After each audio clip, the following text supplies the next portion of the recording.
Friends, അസ്സലാമു അലൈക്കും. എല്ലാവർക്കും സിയ വേൾഡിൻ്റെ പുതിയൊരു വീഡിയോയിലേക്ക് സ്വാഗതം. ഇന്ന് ഞാൻ വന്നിട്ടുള്ളത് ക്ലാസ് 9 കെമിസ്ട്രിയിലെ ഫസ്റ്റ് ചാപ്റ്ററായ സ്ട്രക്ചേഴ്സ് ഓഫ് ആറ്റംസ് എന്ന് പറഞ്ഞിട്ടുള്ള ഒരു ചാപ്റ്റർ എടുക്കാനാണ്. ഇതിൻ്റെ പാർട്ട് 1 വീഡിയോ ഓൾറെഡി ഞാൻ എൻ്റെ ചാനലിൽ അപ്ലോഡ് ചെയ്തിട്ടുണ്ട്. അത് കാണാത്തവരുണ്ടെങ്കിൽ അത് കണ്ടതിന് ശേഷം മാത്രം ഈ ഒരു ക്ലാസ് കാണാം കേട്ടോ. അപ്പോൾ നിങ്ങൾ ആദ്യമായിട്ടാണ് എൻ്റെ ക്ലാസ് കാണുന്നത് ഉണ്ടെങ്കിൽ നിങ്ങൾ എൻ്റെ ചാനൽ സബ്സ്ക്രൈബ് ചെയ്യുക, ലൈക്ക് ചെയ്യുക, ഇനി നിങ്ങളുടെ ഫ്രണ്ട്സിനൊക്കെ ഈ ഒരു വീഡിയോ ഷെയർ ചെയ്ത് കൊടുക്കുക. അപ്പം നമുക്ക് എന്തായാലും നേരെ ക്ലാസ്സിലോട്ട് കിടക്കാം. കഴിഞ്ഞ ക്ലാസ്സിൽ നമ്മൾ പറഞ്ഞിട്ടുണ്ടായിരുന്നു, നമ്മൾ ഡിസ്ചാർജ് ട്യൂബിൻ്റെ ഒരു എക്സ്പീരിമെൻ്റ് ചെയ്തു. അതിൽ നിന്നും നമ്മളെ കാഥോഡ് റേസിനെ കണ്ടുപിടിച്ചിട്ടുണ്ടായിരുന്നു.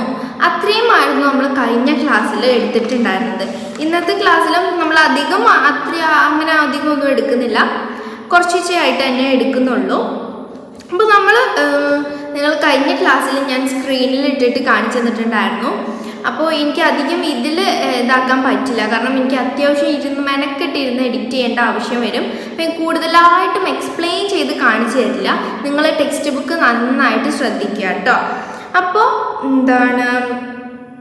നമ്മളുടെ കാഥോഡ് റേസും അതേപോലെ തന്നെ കാഥോഡ് റേസ് അല്ല, കാഥോഡും ആനോഡും കൂടെയാണ് നമ്മൾ ഇന്ന് സ്റ്റാർട്ട് ചെയ്യുന്നത്.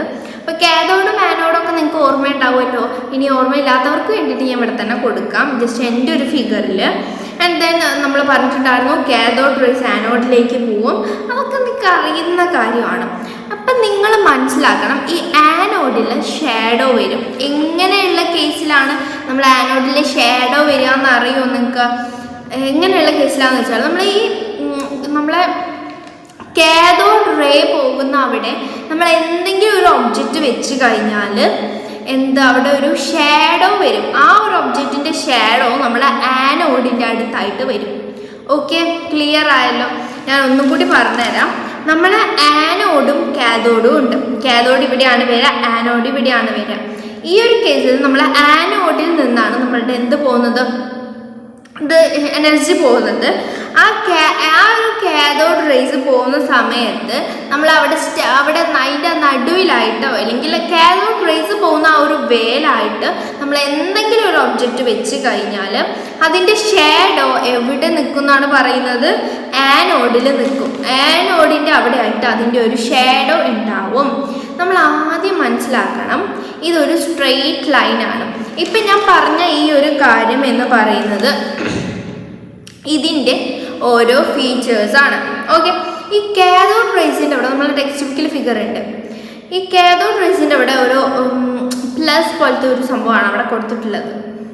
ഓക്കെ, അതാണ് കൊടുത്തിട്ടുള്ളത്. അതിൻ്റെ ഷാഡോ നമ്മൾ ആനോഡിൻ്റെ അവിടെ ആയിട്ട് തന്നെ വന്നു. ഓക്കെ, നമുക്ക് ജസ്റ്റ് അതിൻ്റെ ഒരു നോട്ട് നോക്കാം. Cathode rays cast shadow of obtuse object placed in its path, including that cathode rays travel its straight line. നമ്മൾ ഈ കാഥോഡ് ലൈൻ എന്ന് പറയുന്നത് ആ ഒരു ലൈൻ എന്ന് പറയുന്നത് ഒരു വളവോ ചെരിവോ എന്തെങ്കിലും ഡിഫറൻസ് വന്നു കഴിഞ്ഞാൽ ഒന്നും അവിടെ ഇതാക്കാൻ പോകുന്നില്ല. അതിൻ്റെ മുന്നിൽ ഒരു സാധനം കൊണ്ടുവന്ന് വെച്ചാൽ പോലും അതിൻ്റെ പൊസിഷൻ മാറി അങ്ങനെ ഒരു ഡിഫറൻസും ഉണ്ടാവില്ല. ഓക്കെ, നമ്മൾ ആ കാഥോഡ് റേ ഒരു സ്ട്രെയിറ്റ് ലൈനായിട്ടാണ് പോവുക. ഒരിക്കലും അതിൻ്റെ പൊസിഷനിലോ അതിൽ ഡിഫറൻസേ വരില്ല. അവർ നല്ല സ്ട്രെയിറ്റ് ആണ്, നേരപ്പോ ടീംസാണ്. നമ്മൾ സ്ട്രെയിറ്റ് ആയിട്ടാണ് ആൾക്കാർ പോവുക. ആൻഡ് ദെൻ നമ്മൾ കാഥോഡ്, ഇനി വേറൊരു എക്സാമ്പിളാണ്, ഈ കാഥോഡ് ലൈന് വരുന്നുണ്ട്. അവിടെ നമ്മളൊരു ചെറിയ സ്മോൾ പാഡി വീൽ കൊടുത്തു. അങ്ങനെ ഒരു ചെറിയ പാഡി വീൽ കൊടുക്കുകയാണെങ്കിൽ അതിങ്ങനെ റൊട്ടേറ്റ് ചെയ്യും എന്നാണ് പറയുന്നത്. അതിങ്ങനെ സർക്കിളായിട്ട് കറങ്ങും എന്നാണ് പറയുന്നത്. ആനോഡിലെത്തുന്നത് ആ ഒരു ആനോഡിൻ്റെയും കാഥോഡിൻ്റെയും ഇടയിലാണ് വെച്ചിട്ടുള്ളത്. അങ്ങനെ നമ്മളുടെ കാഥോഡ് റേസ് ഇങ്ങനെ വരുമ്പോൾ അതിൻ്റെ ഇടയിൽ നമ്മളൊരു സ്മോൾ പാഡി വീല് വെച്ചിട്ടുണ്ട്. അപ്പം അതെന്ത് ചെയ്യും? ഇങ്ങനെ റൊട്ടേറ്റ് ചെയ്യും എന്ന് പറയുന്നുണ്ട്. അതാണ് അതിൻ്റെ രണ്ടാമത്തെ ഫീച്ചർ. അതിൻ്റെ ഉള്ളിൽ എന്തായാലും ഒരു ചെറിയ ഇത് മാസ് പ്രൊഡ്യൂസ് ചെയ്യുന്നുണ്ട്. അപ്പോൾ ഫസ്റ്റ് നമ്മൾ പറഞ്ഞു അതിൻ്റെ സ്ട്രെയിറ്റ് ലൈനായിട്ടാണ് പോവുക. എൻ്റെ രണ്ടാമത്തത് മാസ് അവിടെ പ്രൊഡ്യൂസ് ചെയ്യും. Small paddy wheels is placed in A path of cathode rays. It's rotate. Thus we can understand that particle in this cathode rays have mass.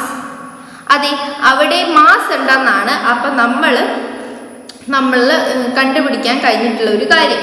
അവിടെ മാസ് ഉണ്ട് എന്നുള്ള കാര്യമാണ് നമുക്കവിടെ കണ്ടുപിടിക്കാൻ കഴിഞ്ഞിട്ടുള്ളത്. ഇനിയുള്ളൊരു കാര്യം, ഇത് നമ്മൾ ജസ്റ്റ് മനസ്സിലാക്കിയാലേ നിങ്ങൾക്ക് മനസ്സിലാവുള്ളൂ. അതായത് പറഞ്ഞത് കേട്ടാലേ നിങ്ങൾക്ക് ഈ ഒരു സംഭവം മനസ്സിലാവുള്ളൂ. ഇത് ടോട്ടലി നമ്മൾ മുന്നേ 8th പഠിച്ച ഫിസിക്സിൽ പഠിച്ചൊരു മാഗ്നറ്റിക്കിനെ പറ്റി നിങ്ങൾക്ക് അറിയുമല്ലോ. അപ്പം നിങ്ങൾക്ക് ഈ ഒരു കണ്ടന്റ് അറിയും. ഓക്കെ, ഒന്ന് ശ്രദ്ധിച്ചാൽ മതി. നമ്മൾ ഈ കാഥോഡ് റേസ് വരികയാണ്. ആ കാഥോഡ് റേസ് വരുന്ന സമയത്ത് ഈ മേലെ പോസിറ്റീവ് ആണോ? യെസ്, പോസിറ്റീവ് വെച്ചു. ആൻഡ് ദെൻ അടിയിൽ നെഗറ്റീവ് വെച്ചു. ഈ കാഥോഡ് റേസ് എങ്ങോട്ടായിരിക്കും പോവുക എന്ന് നിങ്ങൾക്ക് പറയാൻ പറ്റുമോ?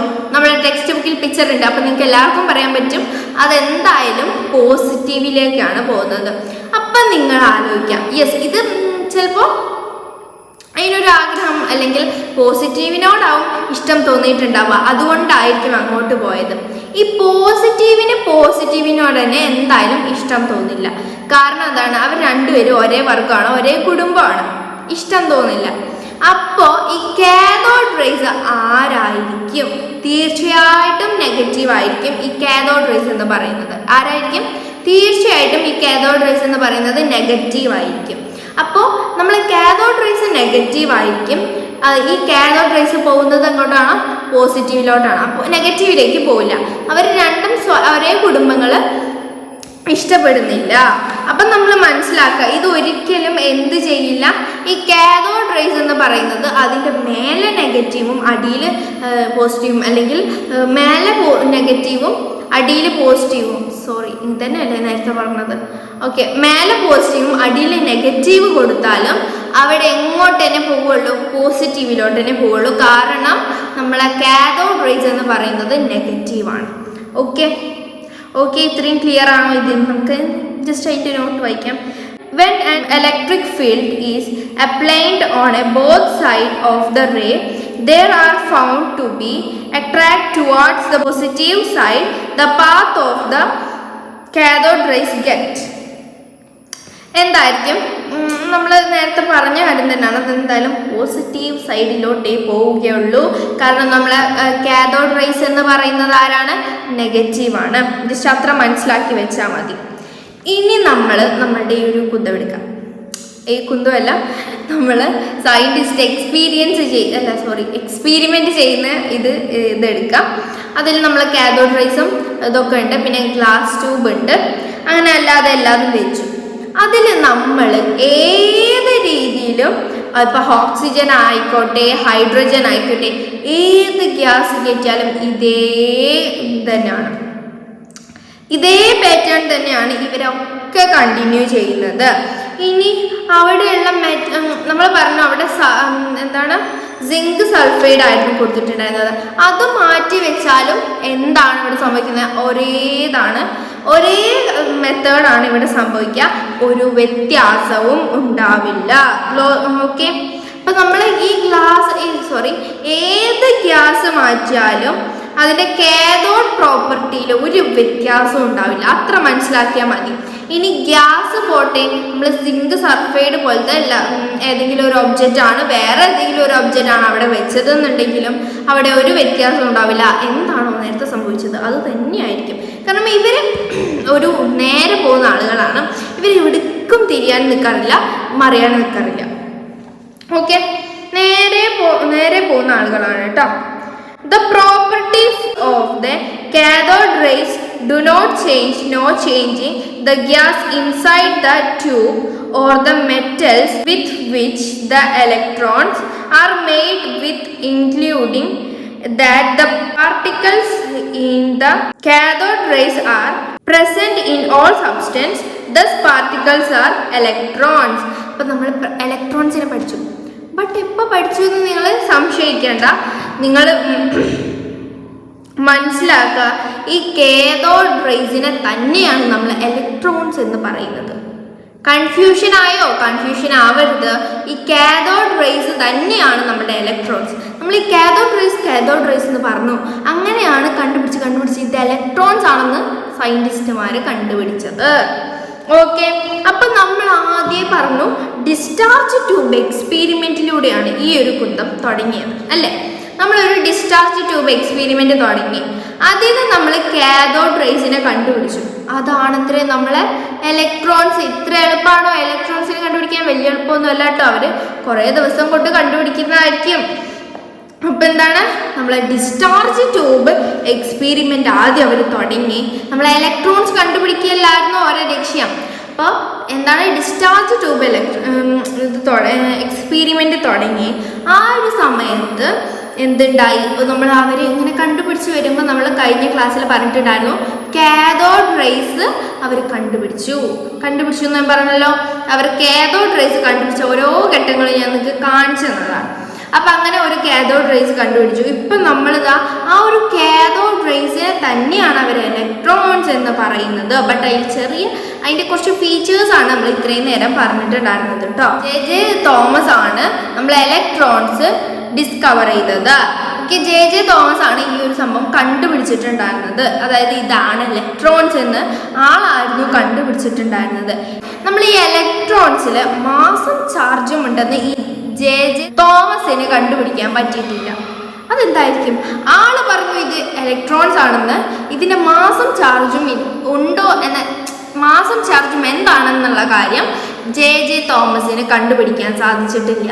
അതെന്തായിരിക്കും എന്ന് നമുക്കറിയില്ല. ഓക്കെ, അപ്പോൾ ഈ ഇലക്ട്രോൺസിന്റെ ചാർജിന്റെയും മാസിന്റെയും റേഷ്യോ അയാളാണ് കണ്ടുപിടിച്ചത്. ഓക്കെ, നമ്മൾ ഈ ഇലക്ട്രോൺസ് ഉണ്ടല്ലോ, അതിൻ്റെ മാസും ചാർജും അദ്ദേഹത്തിന് കണ്ടുപിടിക്കാൻ സാധിച്ചിട്ടില്ല. പക്ഷേ നമ്മുടെ മാസിൻ്റെയും ചാർജിൻ്റെയും റേഷ്യോ കണ്ടുപിടിച്ച ആൾ അദ്ദേഹമായിരുന്നു. എന്തായിരുന്നു എന്നറിയോ നമ്മൾ ഈ ഓക്കെ, ഞാനിവിടെ ഇത് കൊടുക്കാം. എന്നുവെച്ചാൽ 1.76. ഇതെനിക്ക് നല്ല കൺഫ്യൂഷൻ വരുന്നതാണ്.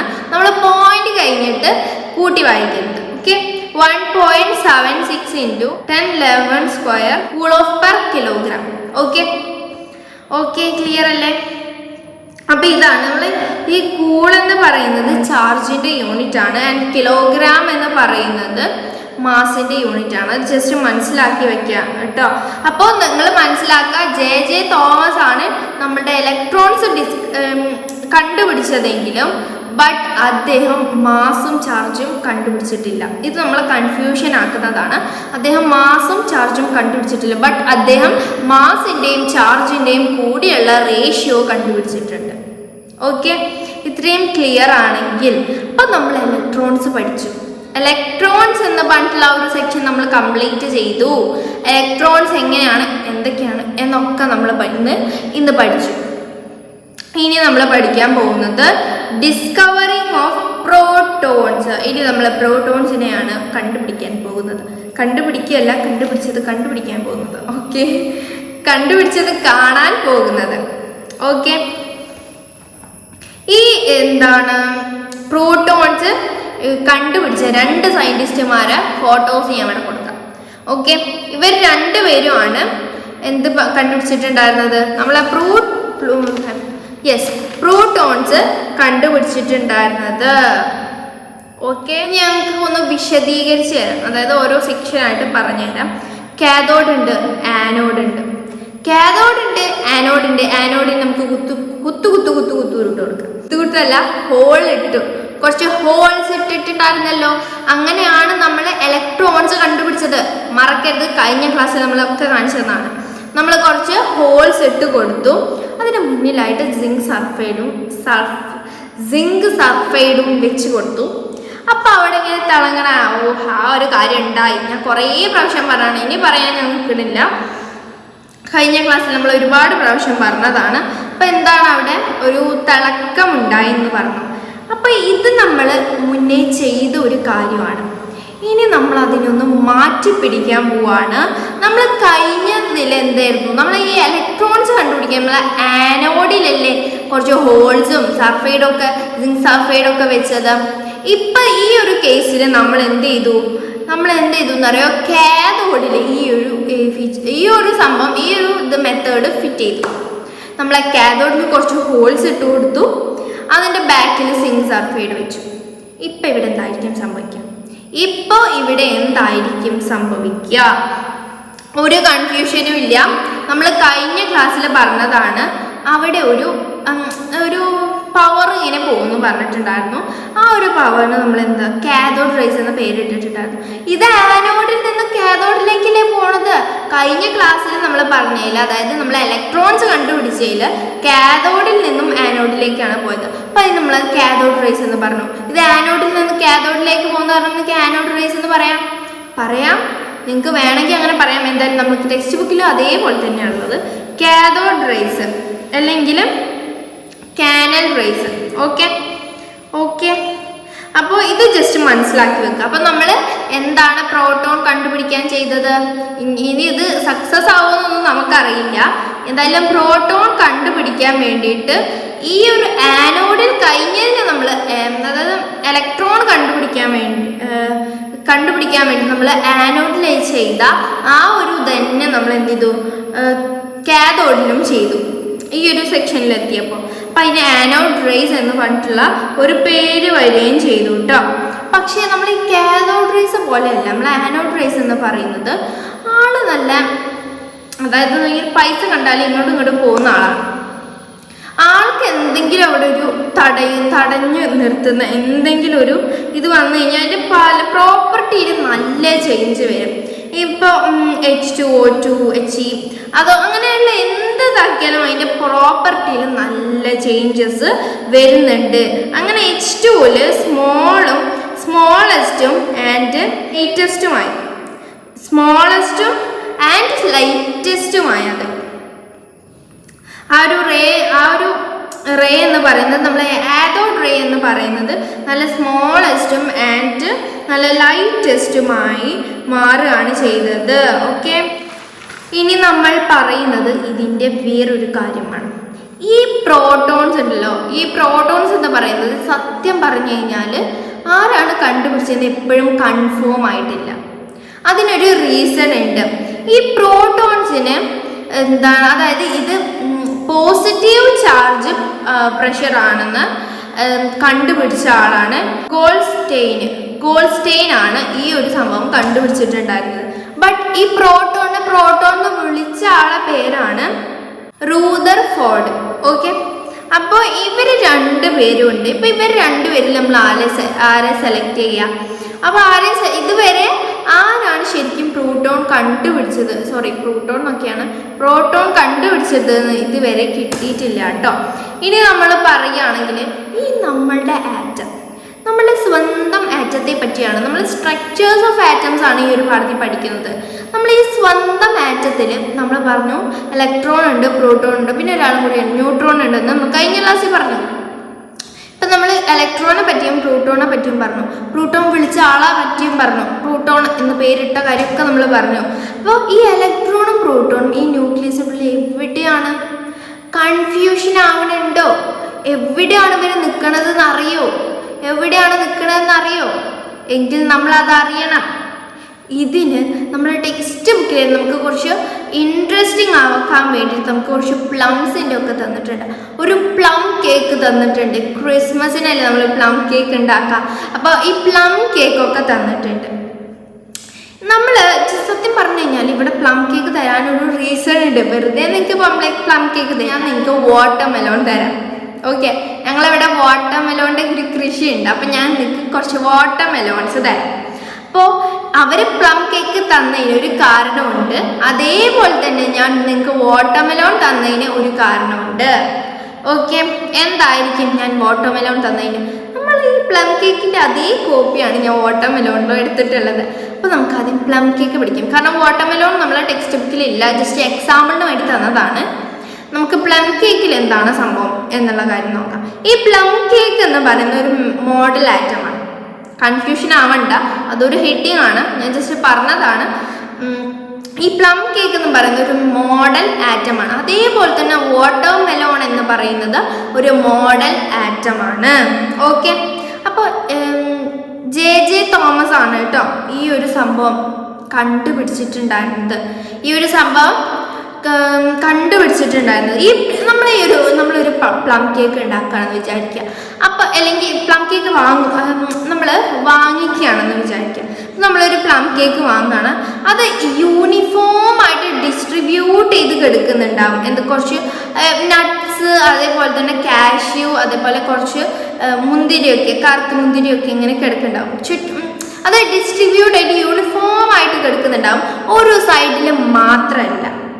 അങ്ങനെയല്ല, അതേപോലെയാണ് നമ്മുടെ ആറ്റം കിടക്കുന്നത്. നമ്മൾ ഈ ആറ്റത്തിൻ്റെ ഉള്ളിൽ ഇത് പല രീതികളിൽ ഡിസ്ട്രിബ്യൂട്ട് ആയിട്ട് കിടക്കുന്നുണ്ടാവും. ഇനി എനിക്ക് കുറച്ചും കൂടി ക്ലിയർ ആവാൻ വേണ്ടിയിട്ട് ഞാൻ എൻ്റെ എക്സാമ്പിൾ കൊടുക്കാം. നമുക്ക് കുറച്ച് എന്തെടുക്കാം, നമ്മുടെ വാട്ടർ മെലോൺ എടുക്കാം. ഈ വാട്ടർ മെലോൺ എടുക്കുമ്പോൾ അതിൽ ഒരു റെഡ് കളർ ഫ്ലഷ് ഉണ്ടാവും. ഓക്കെ, അതിൻ്റെ ഉള്ളിൽ കുറച്ച് ഇങ്ങനെ ഒരു കുരു ഉണ്ടാവും, കുറച്ച് ബ്ലാക്ക് കളർ കുത്തുകൾ ഉണ്ടാവും. അപ്പോൾ എന്താണ് അത്, കുറച്ച് നമ്മളൊരു വാട്ടർ മെലോൺ എടുക്കുകയാണെങ്കിൽ അതിലെന്തുണ്ടാവും, കുറച്ച് റെഡ് ഫ്ലഷ് ഉണ്ടാവും. കൂടുതൽ എന്തായിരിക്കും, റെഡ് ഫ്ലഷ് ആയിരിക്കും. കുറച്ച് കുരു ഉണ്ടാവും. എനിക്ക് വാട്ടർ മെലോൺ തിന്നണമെന്ന് അധികം ഇഷ്ടമല്ല. കാരണം എന്താ വെച്ചാൽ അതിൽ കുരു ഉണ്ടാവും. കുരു ഇങ്ങനെ കളയാന്നുള്ളത് വലിയ പണിയാണ്. എന്നെ സംബന്ധിച്ച് അത് വലിയ പണിയാണ്. പിന്നെ എനിക്ക് ഈ കുരു എന്ന് പറയുന്നത് സെപ്പറേറ്റ് ചെയ്ത് തുപ്പാനൊന്നും അറിയില്ല. ഞാൻ കൈ കൊണ്ട് പറിച്ചെടുത്ത് കളഞ്ഞിട്ടാണ് കഴിക്കാറുള്ളത്. അപ്പോൾ എനിക്ക് അധികം ഇഷ്ടമല്ല വാട്ടർ മെലോൺ, ബട്ട് കഴിക്കുന്നത് ഇഷ്ടമാണ്. പ്രത്യേകിച്ച് നോമ്പ് സീസണിലൊക്കെ നമുക്കൊക്കെ എല്ലാവർക്കും ഫേവറേറ്റ് ആയിരിക്കും. എന്തായാലും നമ്മൾ ആ ഒരു ടോപ്പിക്കിൽ പോയാൽ അങ്ങനെ അങ്ങ് പോവും. നമുക്ക് എന്തായാലും ടെക്സ്റ്റ് ബുക്കിലെ ടോപ്പിക്കിലോട്ട് വരാം. സത്യം പറഞ്ഞു കഴിഞ്ഞാൽ പ്ലം കേക്കിൻ്റെ കേസ് പറഞ്ഞ പോലെ തന്നെയാണ് ഈ ഒരു വാട്ടർ മെലോണിൻ്റെ കേസിലും. രണ്ടും ആറ്റത്തിനോട് ഒരു അടുപ്പമുള്ള രണ്ടാളുകളാണ്. ഇനി നമുക്ക് ആറ്റത്തിൻ്റെ കേസ് നോക്കാം. അതെന്ന് പറയുന്നത് ഒരു ഫിസിക്കൽ ഷേപ്പാണ്. ഓക്കെ, അപ്പോൾ അതൊരു ഫിസിക്കൽ ഷേപ്പാണ്. അപ്പോൾ നമ്മൾ മനസ്സിലാക്കുന്ന ആറ്റം ഒരു റൗണ്ട് ഷേപ്പിലാണ്. അതിൻ്റെ ഉള്ളിൽ കുറേ ഡോട്ടഡ് ഇതുണ്ടാവും. വാട്ടർ മെലോൺ എടുക്കുക, നിങ്ങൾ പ്ലം കേക്കിനെ പറ്റി എത്രയോ വലിയ എക്സാമ്പിൾ അല്ലേ നമ്മുടെ വാട്ടർ മെലോൺ.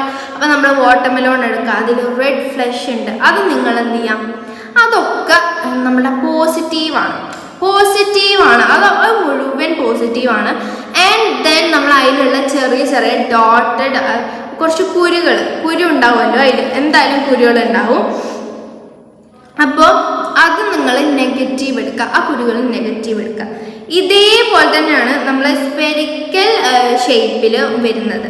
അതായത് ഈ ഒരു ആറ്റം എടുക്കുകയാണെങ്കിൽ അതിൽ ആ കുരുകളിലുള്ളത് നെഗറ്റീവ് ആയിരിക്കും. എന്നിട്ട് ഈ ഒരു ഡോട്ട് ഉണ്ടാവും, ആ ഒരു ഡോട്ടിലുള്ളത് നെഗറ്റീവ് ആയിരിക്കും. ആൻഡ് പുറത്തുള്ളത് പോസിറ്റീവ് ആയിരിക്കും. പ്ലസും മൈനസും ആണ് ഇതിന് നമ്മൾ എക്സാമ്പിളായിട്ട് കൊടുക്കാം. ഇനി നിങ്ങൾ മനസ്സിലാക്കേണ്ട ഒരു കാര്യം, ഇപ്പം നമ്മുടെ നെഗറ്റീവ് 5 ആണെന്ന് നിങ്ങൾ വിചാരിക്കാം. അതേപോലെ തന്നെ പോസിറ്റീവ് 5 ആയിരിക്കും. ഇനി പോസിറ്റീവ് 10 ആണെന്ന് വിചാരിക്കാം. അപ്പോൾ എന്തായാലും നെഗറ്റീവ് 10 ആയിരിക്കും. രണ്ടും സെയിം ആയിരിക്കും. അതിൻ്റെ ഇത് വരുന്നത് 0 ആയി. ഇനി നിങ്ങൾ ആലോചിക്കുക, ജസ്റ്റ് നമ്മളൊരു ഫ്രൂട്ട് എടുത്തു, ഫ്രൂട്ടല്ല നമ്മൾ ഫ്രൂട്ട്, ഞാൻ എൻ്റെ എക്സാമ്പിൾ കൊടുക്കുന്നതാണ്. ഒരു പ്ലം കേക്ക് കൊണ്ട് നമുക്ക് ഒരു എവിഡൻസും ഇല്ലാതെ ഇതിങ്ങനെ പറയാൻ പറ്റില്ല. സയൻറ്റിസ്റ്റുകളല്ലേ, കണ്ടുപിടിക്കണം, ശാസ്ത്രജ്ഞന്മാരാണ്, അവർ കണ്ടുപിടിച്ചേ പറ്റുള്ളൂ. നമുക്കൊക്കെ അറിയണമെന്നുണ്ടെങ്കിൽ അവർ കണ്ടുപിടിക്കണം. ഓക്കെ, അപ്പം ഇതിനൊരിക്കലും ഒരു എവിഡൻസ് ഇല്ല. ജസ്റ്റ് ഒരു പ്ലം കേക്ക് തന്നു നമുക്ക്, ഇതൊക്കെ മാൻമെയ്ഡ് അല്ലേ. അപ്പം നമുക്ക് അതൊരു എവിഡൻ്റ് ആയിട്ട് കൂട്ടാൻ പറ്റില്ല. എന്തായാലും അതൊരു എവിഡൻസിൽ പെടില്ല. ഈ ഒരു പ്ലം കേക്ക് കൊണ്ട് ആളുകളോട് നമ്മൾ പറയാം, പ്ലം കേക്ക് ഇത് വെച്ചിട്ടാണ് നമ്മൾ ഇതിൻ്റെ എവിഡൻസ് കണ്ടുപിടിച്ചതെന്ന് പറഞ്ഞിട്ട് അതിനൊരു എവിഡൻസ്, നോ എക്സ്പീരിമെൻറ്റ് പ്രൂഫാണ്. ഇതിന് എക്സ്പീരിമെൻറ്റ് ചെയ്ത ഒരു പ്രൂഫും ഇല്ല. പിന്നെ ഇവരെങ്ങനെ ഇത് ചെയ്യാൻ പറ്റും? ഇവർക്കൊന്നും ചെയ്യാൻ പറ്റില്ല. അപ്പം ഇവർ എന്ത് കൊണ്ടുവന്നു അറിയാം ഗൈസ്, റദർഫോർഡ്സ് ആറ്റം മോഡൽ കൊണ്ടുവന്നു. ഓക്കെ, എന്താണെന്നു റദർഫോർഡ്സ് ആറ്റം മോഡൽ. അതെന്ന് വെച്ചാൽ ഒരു സോളാർ സിസ്റ്റമാണ് ജസ്റ്റ് ഉദ്ദേശിക്കുന്നത്. സൺ പിന്നെ അതിൻ്റെ ചുറ്റോറും കുറേ കുറേ കുറേ കുറേ പ്ലാനറ്റ്സും അതിങ്ങനെ വലയം വെക്കില്ലേ, അതോ അങ്ങനെയാണ് അതിൻ്റെ ഉദ്ദേശിക്കുന്നത്.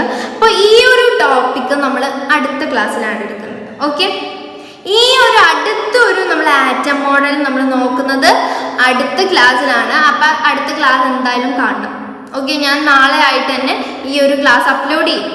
അപ്പോൾ നിങ്ങൾക്ക് ഈ ഒരു വീഡിയോ ഇഷ്ടപ്പെട്ടെങ്കിൽ ലൈക്ക് ചെയ്യുക, ഷെയർ ചെയ്യുക, സബ്സ്ക്രൈബ് ചെയ്യുക. ആൻഡ് ദെൻ വേറൊരു വീഡിയോയുമായി കാണുന്നത് വരെ ബൈ.